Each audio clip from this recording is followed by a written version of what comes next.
Capitalism and Freedom is also written, obviously, by one of Chicago's most famous economists and a person who was a real inspiration to me. And the book itself played a big role in why I decided to become an economist myself. And I hope you'll find the reading equally as compelling. I think the reason I think it's sort of economic analysis is at best is that it takes something which is sort of obvious conventional wisdom that sort of any idiot would know, which is that it makes sense for doctors to be licensed, right? And then by looking at it from an economic perspective, I think it makes a quite persuasive argument that this sort of obvious thing is not really true. And in particular, to make that argument, it quite skillfully uses a number of ideas and tools that you're going to learn in this class. So my hope is that by the end of this class, you too will be able to make arguments of the sort that Friedman made in this article.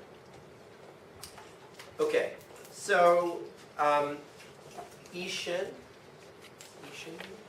can you tell me what Friedman's basic argument is in this? Like, what are the steps that he uses to argue that doctors shouldn't be licensed? Well, he first talks about how like the people think that doctors should be licensed and why like what makes people think that. Yeah. And then he kind of like generalizes it, like he puts in a very general perspective rather than specifically goes straight to medicine. And after that, he like narrows it down to medicine in particular, and then he gave these arguments on why he felt that licensure shouldn't be medicine shouldn't be licensed. Yeah. And then right after that, he paints a picture of how like the medicine world will be like without license. What do you think are the key parts of why he thinks medicine shouldn't be licensed? Or how does he persuade us, to the extent he does persuade us, that medicine shouldn't be licensed? I think he gave a lot of arguments about why, like, how licensure leads to like a monopoly of the whole field. Yeah? Yeah, and that's his main argument. Yeah, no, that's right. So Friedman basically argues that medical licensure, like any monopoly, primarily does not raise the quality of medical care, but rather reduces the quantity of medical care. And why do they do that? Because their goal is to raise the wages of doctors rather than to increase the quality of doctors.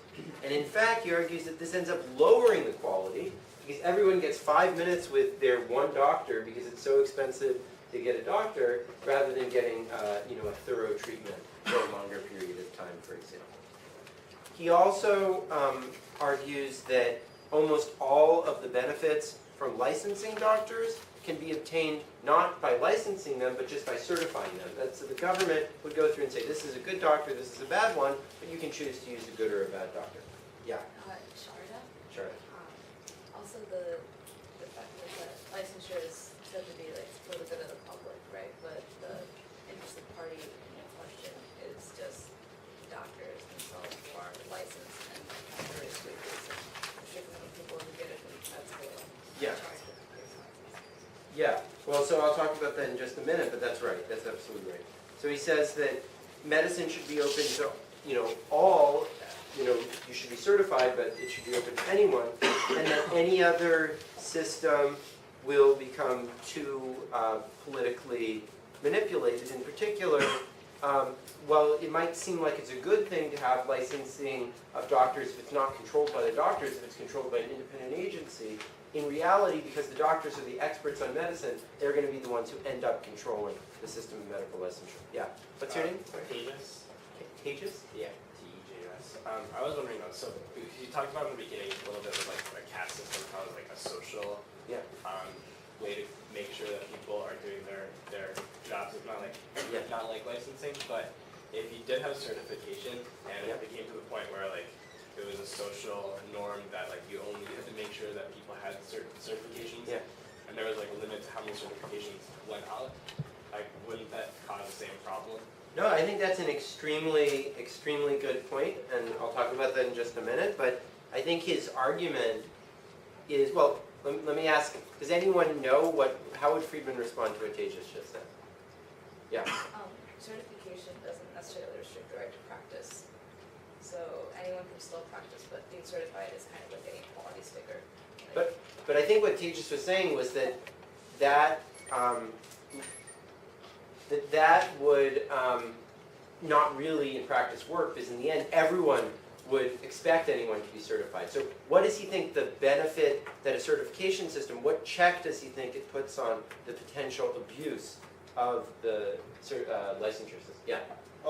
Because certification still allows the consumers to choose between different types of individual practitioners. Yeah. It just depends on the price that they're going to Yeah. pay, and it still provides them the choice, but it's more depending on the price they want to pay for the care. What's your name? Rushan.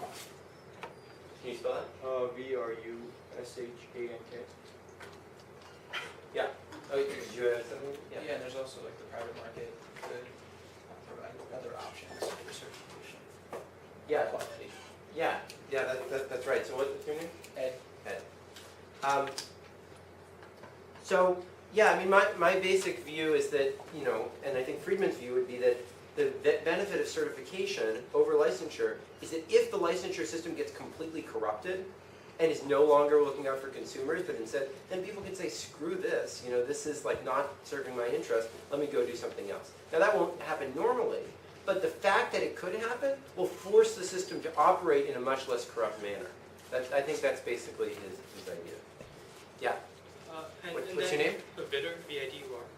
And in the thing he said, he doesn't say that the social costs are like directly what caused it. He says that the social costs are taken over by a specific group that then use restrictions and certifications and all of that. Yeah. So in a system where that's a certification system, that like group that couldn't use those powers because those powers wouldn't exist because it's a public market. Yeah, that's right. So the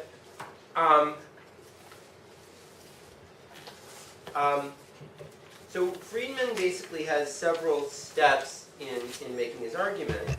So the first thing he tries to talk about is the idea that a monopoly, a sort of cartel of the doctors, will tend to want to reduce the quantity of doctors. So is he sung here? Yeah. He sung? Or is that the wrong pronunciation? Hai sung? Yeah. Okay, Hai sung. Could you tell me why a monopoly has an interest in reducing the quantity of doctors? And why it's not good for society?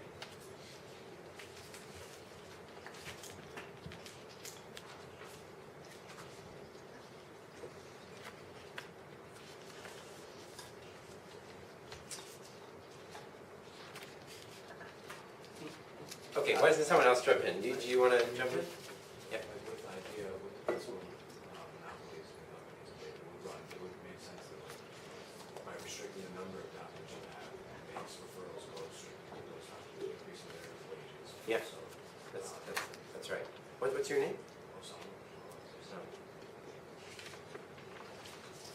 Yeah, so that's exactly right. So when there aren't many doctors, the price of doctors gets bid up, just exactly as someone said. And but the problem is that doesn't just hurt the people who now have to pay more for their doctors. There's also some people who aren't willing to pay that price for their doctors, but who are willing to pay less. And some other people who are willing to be doctors for something below that price, who are now prevented from basically treatment. And that's basically more harmful to consumers because of what we call a wedge between people's willingness to pay for doctor services and people's willingness to accept a payment to be a doctor. Yeah, you raise your hand first. Yeah, what's your name? Eric. Eric. And I was just wondering, so he makes this argument about why like licensure of doctors is bad because you know the organization that's licensing can restrict the number of doctors to promote the people who have licenses.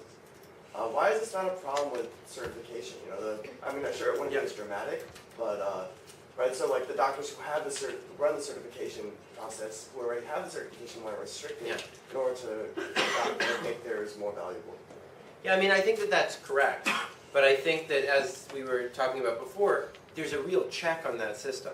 That is, they can't exploit it too much, and they are accountable to at least some extent to the consumers, because people can always leave the system. If people are stuck, I mean, if you think about the Soviet Union, right? In the Soviet Union, people couldn't leave the country, right? At least a minimal discipline on a country being a decent place to live is that if it really sucks, everyone's going to leave the country, right? And so the problem with the licensure system is people can't leave the system, and so there's no check on the system's operation. Yeah.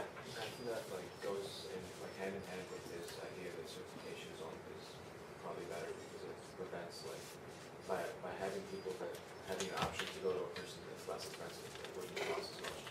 It gives incentive for the people that to not give such ridiculously high price. Yeah. Yeah, exactly. It forces them to face some amount of competition, right? Yeah. When Friedman's making Sorry, what's your name? My name's Matt. When Friedman's making his argument about kind of the wedge between willingness to pay and accept, whether it's licensure or there were potential certification system, I feel like he might be underestimating the transaction costs that would be involved in trying to like determine whether or not someone is a good enough doctor for my money and my time. Yeah. If we don't have a licensure system, how would he address that? Well, I mean, I think if there's a certification system, right? A certification system could run exactly like the licensure system right now. It would just be that it would be legal to practice if you didn't have that license. See what I mean? Yeah. And so it could run exactly as it's running right now. So that would help reduce the transactions costs, but the point is that it would provide a check on the system not becoming too corrupt. I think that's probably the strongest version of Friedman's type of argument. Yeah. Oh, sorry, what's your name? Edgar. I think he also brought up the idea of having multiple sorts of certification systems. I think he informally referred to them as department store Yeah. type of thing. So I guess in that sense, you would have multiple forms of certification and certificates that require different requirements, I suppose. So that would just cater to the standards of various groups of people. Yeah. And then that would increase sort of the competition between doctors while at the same time ensuring that people get the quality that they want. Yeah. Yeah, no, absolutely, because it's a much more flexible system than a one-size-fits-all certification to become a doctor, right? Vidura, right? Sean. Yeah. I guess like he made an argument about like you can have multiple certification systems and certification companies in the private market, but how would a consumer actually judge the value of a particular certification? Because if there are so many companies out there, as if there are so many companies that are certifying out there, and the standard the doctors are getting decertified might just exploit the standards and cater to those things rather than actually try to become a good doctor. Yeah, I mean, I think that's an important problem, right? But I think that Friedman, I don't know, but I think they'd probably advocate having some sort of a pretty simple centralized certification system, which would be sort of like have the government seal of approval on it, which, as long as it didn't become too corrupt, would do a good job providing that simple information. But then that there could be these more specialized private systems, and they could compete for ways to provide information well to the consumers. And it might seem that these can be quite confusing, but actually, systems have done a pretty good job providing information that's not confusing to consumers. Let me give you an example. Think about Google. Google could, instead of having this really simple format where it just brings up pages, had some really technical thing where it says, well, this site is quite useful to you for the following reasons. And this site might be somewhat useful to you for the following reasons. And nobody would ever use a service like that, but they got outcompeted by Google, who offered this really, really simple way that actually really helps consumers get exactly what they want. Think about Netflix. Like Netflix is recommending to you movies, right? I mean, that's really subjective, much more subjective than recommendation of the doctor is. And they found a really intuitive format to do it, and they've been successful in the marketplace as a result of that, right? So we often see that markets can be surprisingly good actually at providing some of these information services, even in cases where it might seem quite confusing. Now, there's other cases where markets don't perform so well, and I think medicine, there's a case to be made that it's one of those areas where they don't perform so well. But I think that you would argue that the best way to solve that problem is to have this certification system with this check on it becoming too abused, and then having